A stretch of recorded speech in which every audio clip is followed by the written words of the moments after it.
Corona virus से खतरे में करोड़ों जिंदगियां।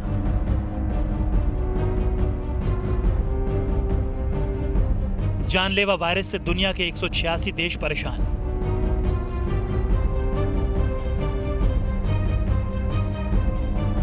कोरोना ने कर दिया दुनिया को लॉकडाउन। कोरोना को हराना है तो रहना होगा सावधान।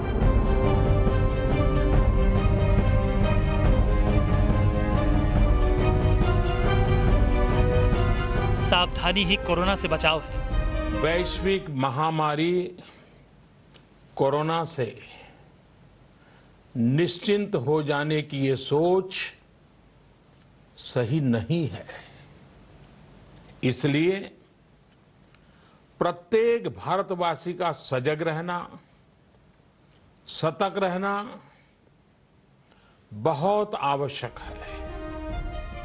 कोरोना वायरस कितना खतरनाक और जानलेवा है, ये चीन के बाद इटली, ईरान और अमेरिका जैसे देशों में देखा जा सकता है, जहां लोगों की जान की कोई कीमत नजर नहीं आ रही है। और भारत को भी इस भयावह स्थिति का सामना ना करना पड़े, इसके लिए पीएम मोदी खुद लोगों को जागरूक कर रहे हैं। 19 मार्च को लोगों को कोरोना से बचने का मोदी मंत्र देने के बाद अब पीएम मोदी ने कोरोना से बचाव का एक वीडियो शेयर कर लोगों को ये बताने की कोशिश की है कि कोरोना को रोकने के लिए लोगों को क्या-क्या सावधानियां बरतनी चाहिए।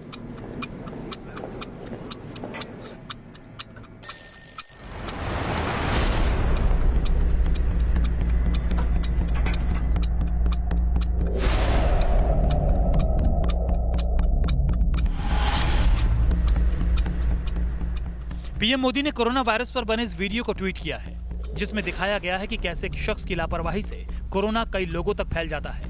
और इस वीडियो को शेयर कर पीएम मोदी ने लिखा है कि कैसे कुछ मिनट की सावधानी बरतकर कोरोना के प्रभाव को कम कर सकते हैं लोग और दूसरों की जिंदगियां भी बचा सकते हैं। इस वीडियो में आगे ये भी बताया गया है कि कैसे साबुन से अच्छी तरह हाथ धोकर कोरोना से बचा जा सकता है।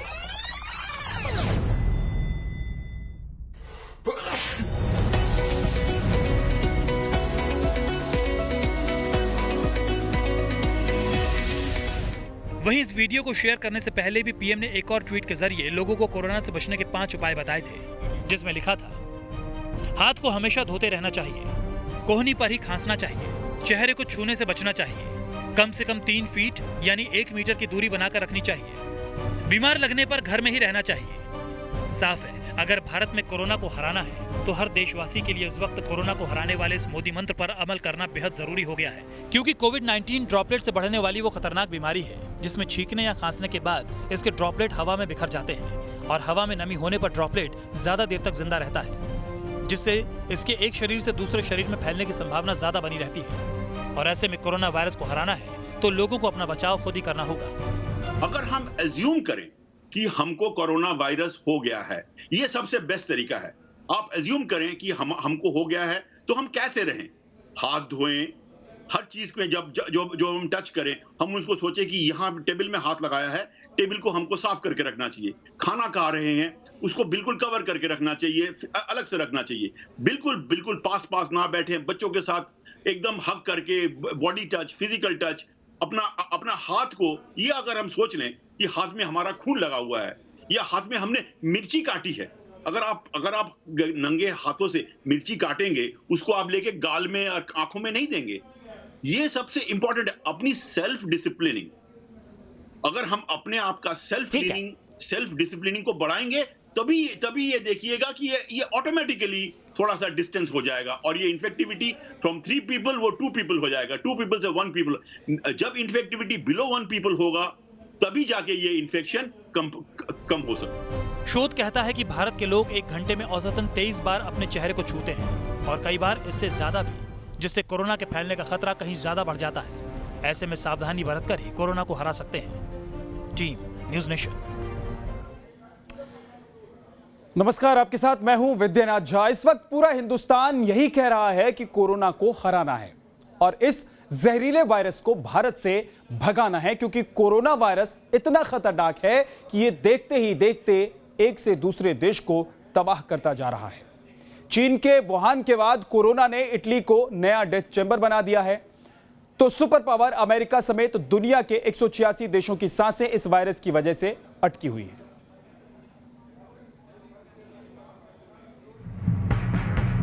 कोरोना वायरस को लेकर हर तरफ दहशत का माहौल बना हुआ है। लोगों को भीड़ भाड़ वाली जगहों से जाने से रोका जा रहा है, क्योंकि ये वायरस सरफेस के जरिए लोगों तक अपनी पहुंच बना रहा है। लोग पब्लिक प्लेसेस पर किसी चीज को हाथ लगाने से डर रहे हैं, क्योंकि किसी भी वस्तु पर कोरोना वायरस के जिंदा रहने की सीमा काफी ज्यादा है। और जब हम उस वस्तु को हाथ लगाकर अपने चेहरे पर लगाते हैं तो वो हमारे शरीर में प्रवेश कर सकता है। ऐसे में हमने लंदन के इंटेंसिव केयर यूनिट के हेड डॉक्टर दीपांकर घोष से कोरोना वायरस के रिप्रोडक्टिव पैटर्न के बारे में जानने की कोशिश की, तो उन्होंने भी यही कहा कि सावधानी ही कोरोना वायरस से बचाव का सबसे बेहतर तरीका है। ये खाली बॉडी सरफेस की बात नहीं है। जैसे फैब्रिक है, कपड़ों पे अगर ये गिरती है तो इतना ज्यादा नहीं, 4 से 5 घंटे तक कपड़े पे रह सकती है। अब ये सड़क पे धूल में गिरेगी तो वो बहुत जल्दी मर जाएगी। पर क्लीन सरफेस जो है, जैसे प्लास्टिक हो गया, मेटल हो गया, ये सब जगहों में ये बहुत टाइम तक रह रही है, जबकि सीजनल फ्लू इतनी देर तक नहीं रही है। जहां जहां पे क्लीन सरफेसेस हैं, इसको हमको ज्यादा से ज्यादा केयरफुली वाइप आउट करना चाहिए। आप अपना पर्सनल क्लीनलीनेस को इंप्रूव करना चाहिए, और यही अवेयरनेस हम लोगों को इन द फ्यूचर प्रोटेक्ट कर सकती है। स्टडी के मुताबिक कोरोना वायरस 20 डिग्री सेल्सियस के तापमान पर 2 दिनों तक जिंदा रह सकता है, जिसमें प्लास्टिक पर यह वायरस 72 घंटे तो स्टील की सतह पर 48 घंटे तक जिंदा रहता है। वहीं लकड़ी और कांच पर 4 दिनों तक और मेटल यानी धातु की वस्तुओं पर 5 दिनों तक ये वायरस जिंदा रह सकता है। हालांकि एल्यूमिनियम पर 2 घंटे और लेटेक्स पर 8 घंटे तक ही कोरोना वायरस जिंदा रह सकता है। ये बॉडी से निकल के ड्रॉपलेट के फॉर्म में, और या जहां पे ये रुकती है, वो मतलब उन जगहों में ये काफी दिनों तक रह रही है। आई मीन इंक्लूडिंग जो मेटल पे या प्लास्टिक पे 72 आवर्स तक रह रही है। तो इससे क्लीनलीनेस या मतलब हायर मेडिकल फैसिलिटीज पे कोई रिलेशनशिप नहीं है। इसका रिप्रोडक्टिव पैटर्न बहुत हाई है। 1% से लेकर कम से कम 2 to 3 पीपल को इन्फेक्शन जा रहा है, जबकि सीजनल फ्लू में खाली 1 to 1.5 लोगों को जाता था। कोरोना वायरस से बचाव के लिए भारत समेत दुनिया भर के लोग सैनिटाइजर और मास्क का सहारा ले रहे हैं, लेकिन डॉक्टर दीपांकर घोष का मानना है कि मास्क पहनकर भी इस वायरस को आसपास आने से रोका नहीं जा सकता, क्योंकि बाजार में बिक रहे ज्यादातर मास्क सही नहीं है। वहीं जो मास्क सही है उसे भी डॉक्टर की देखरेख में ही पहनना चाहिए। जहां तक स्टडीज हैं, ये जो मास्क हैं, ये ज्यादा किसी को कोई बेनिफिट नहीं दे रही है। अगर कोई डॉक्टर या health care professional PF3 mask या N95 मास्क, जो कि मेडिकली अप्रूव्ड हैं वायरस को प्रोटेक्ट करने के लिए, वो अगर पहने, वो भी प्रॉपर ट्रेनिंग करने के बाद, प्रॉपर फिट टेस्टिंग के बाद, ताकि वहां से एयर ना निकले, तब जाके वो प्रोटेक्ट कर सकता है। बाकी इसका कोई वैल्यू नहीं है। यस, अगर कोई खांसी करता है, वो खांसी अगर वहां पे जो ड्रॉपलेट्स हैं वो वहां पे कपड़े में अगर अटक जाती है, उससे थोड़ा इन्फेक्शन फैल सकता है। पर मैं नहीं मानता कि इससे किसी को कोई प्रोटेक्शन मिलेगा, क्योंकि बाहर से इससे कोई प्रोटेक्शन नहीं मिल रही है किसी को। कोरोना वायरस को लेकर अभी तक ये कहा जा रहा था कि ये तापमान ठंडा होने पर ज्यादा फैलता है और गर्मी में इसका असर कम हो जाता है, लेकिन डॉक्टर दीपांकर घोष इस थ्योरी को भी सही नहीं मानते, क्योंकि हॉट ह्यूमिडिटी होने के बावजूद ऑस्ट्रेलिया में 1000 से ज्यादा लोग इस वायरस से संक्रमित हो चुके हैं। 17 नवंबर को ये फर्स्ट डिक्लेयर किया गया था। आज तो 19 मार्च हुई है, तो ओनली 4 मंथ्स। इन 4 महीनों में ये सारी वर्ल्ड में फैल गई है, हॉट ह्यूमिड कंट्रीज में भी फैली है।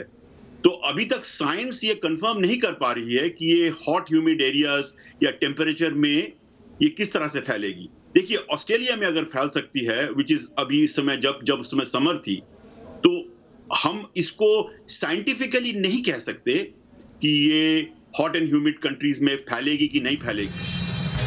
सरकार की ओर से कोरोना वायरस को हराने की हर संभव कोशिश की जा रही है। लोगों को लगातार जागरूक किया जा रहा है, घरों से ना निकलने की सलाह दी जा रही है, और अगर लोगों को अपनी जान बचानी है तो इसका पालन हर किसी को करना ही होगा। तभी भारत में कोरोना वायरस को तीसरे स्टेज तक पहुंचने से रोका जा सकता है। जी न्यूज़ नेशन। कोरोना वायरस ने इटली और अमेरिका जैसे विकसित देशों की हालत खराब करके रख दी है। कोरोना के कहर से पूरा इटली कराह रहा है। इटली में 47,000 से ज्यादा लोग इस बीमारी से संक्रमित हो चुके हैं। तो दुनिया में सबसे ज्यादा 4032 लोगों की जान का इटली में ही गई है, और वो भी तब जब इटली के हेल्थ सिस्टम को भारत के मुकाबले काफी मजबूत माना जाता था। ऐसे में भारत के लोगों के पास कोरोना को हराने का सबसे सटीक और सबसे सरल उपाय है सावधानी बरतना। कोरोना से ऐसे ही बचा जा सकता है। कोरोना वायरस यानी कोविड-19 एक ऐसी खतरनाक बीमारी है जिसका अब तक इलाज नहीं है। दुनिया के ताकतवर से ताकतवर देश इस लाइलाज बीमारी के सामने लाचार नजर आ रहे हैं। चीन के वुहान से लेकर इटली और ईरान तक इस जानलेवा बीमारी ने कहर बरपा रखा है। लोग अपने घरों में कैद हो गए हैं। वहीं हिंदुस्तान में भी ये खतरा अब सिर उठाता नजर आ रहा है। भारत में कोरोना को तीसरे स्टेज पर पहुंचने से रोकने के लिए केंद्र और राज्य सरकारें एड़ी चोटी का जोर लगा रहे हैं।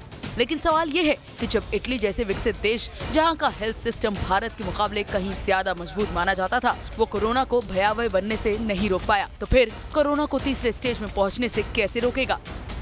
क्योंकि भारत में इस वक्त 1457 लोगों पर एक डॉक्टर है, तो इटली में 3 साल पहले यानी 2017 में 250 लोगों पर एक डॉक्टर की व्यवस्था थी।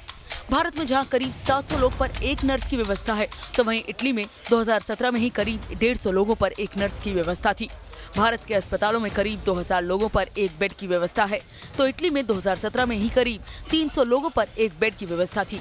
2019 के आंकड़े के मुताबिक भारत में 25,778 सरकारी अस्पताल और 7,13,986 बेड की व्यवस्था थी।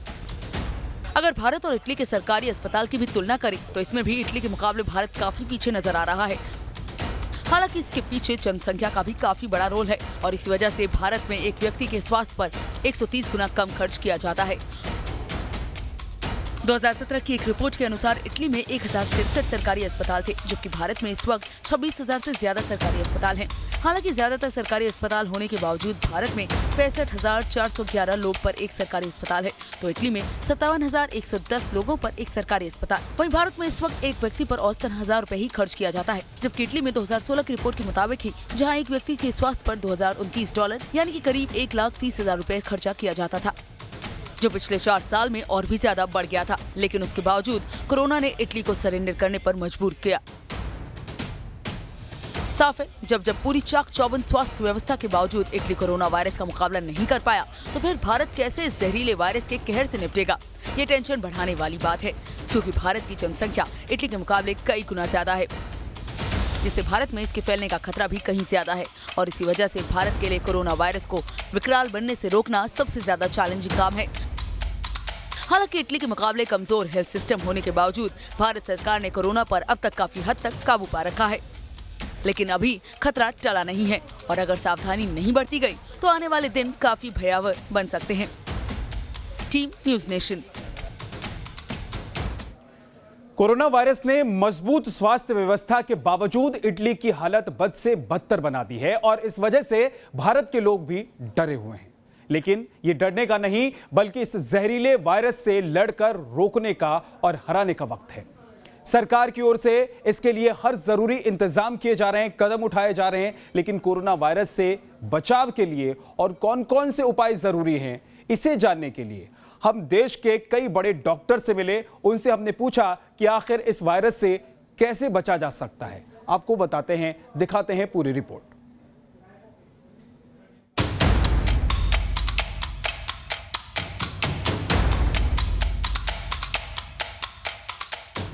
आजकल अमेरिका से लेकर भारत तक जानलेवा कोरोना वायरस की ही चर्चा हो रही है, क्योंकि चीन से निकला यह वायरस अब ग्लोबल महामारी बन चुका है, जिसकी चपेट में दुनिया के ज्यादातर देश आ चुके हैं। और यह वायरस इतनी तेजी से फैल रहा है कि इससे भारत की चिंताएं भी बढ़ने लगी। और कोरोना के खौफनाक प्रकोप के बीच आज हर तरफ एक ही सवाल उठ रहा है कि कोरोना वायरस से कैसे बचा जाए।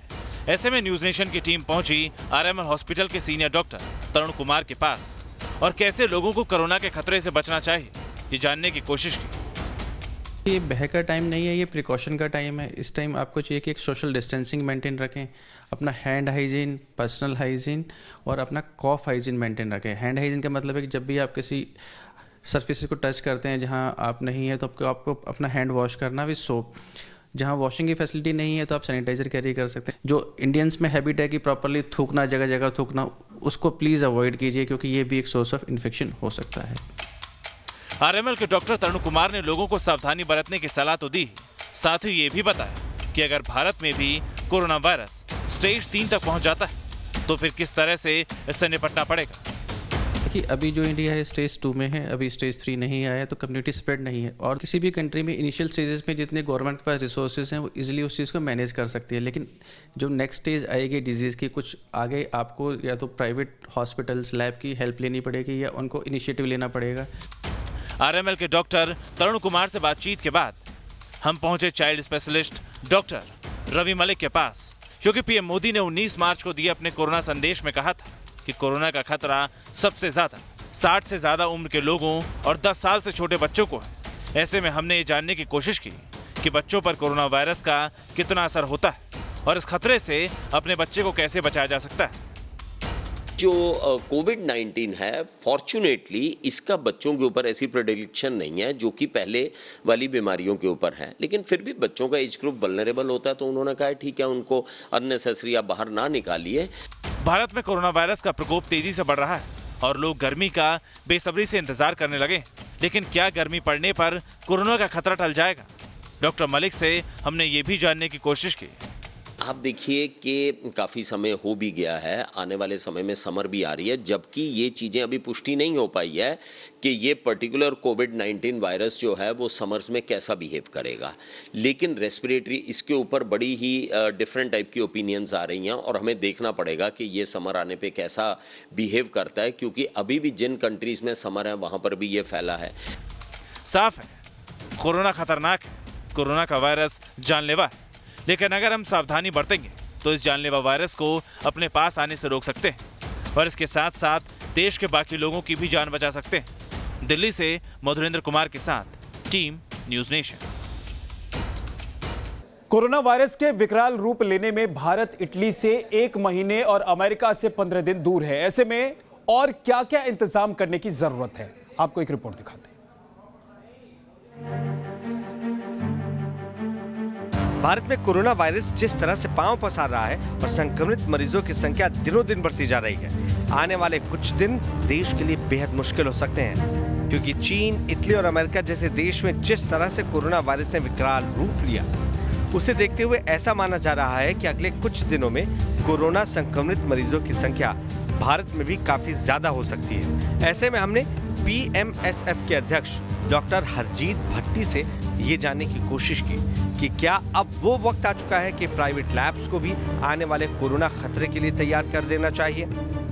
इसके लिए प्राइवेट सेटअप को भी साथ में लेना पड़ेगा और अगर पूरा का पूरा 100% health care public plus private उसको भी अगर हम यूटिलाइज करते हैं तो हमारे पास सिर्फ 3 ICU बेड है 1 लाख लोगों के लिए, तो सिचुएशन काफ़ी क्रिटिकल है। इसके बाद हम IMA के अध्यक्ष डॉक्टर रंजन शर्मा के पास पहुंचे और उनसे ये समझने की कोशिश की कि किस तरह से देश के अस्पतालों में कोरोना वायरस को लेकर इंतजाम किए गए हैं। स्थिति गंभीर है, परंतु IMA अपने काम पर लगी हुई है। जैसे कि आप देख रहे हो, मेरे युवा साथी 24/7 डॉक्टरों द्वारा संचालित हेल्पलाइन चला रहे हैं, डॉक्टर ऑर्डिनरी आम आदमी की जानकारी के लिए। और ये IMA का एक सोशल इनिशिएटिव है कंट्री के लिए, और IMA इस वक्त संकट की घड़ी में सरकार के साथ कंधे से कंधा मिला के इस क्राइसिस को मीट करने में पूरी तरह तैयार है। ग्राउंड लेवल की स्थिति मैं बता रहा हूँ, हर एक जगह आइसोलेशन वार्ड्स या रूम्स क्रिएट किए जा चुके हैं हर एक हॉस्पिटल में। क्वारंटाइन की फैसिलिटीज़ एयरपोर्ट पे भी आपने पढ़ाई है, देख रहे हैं।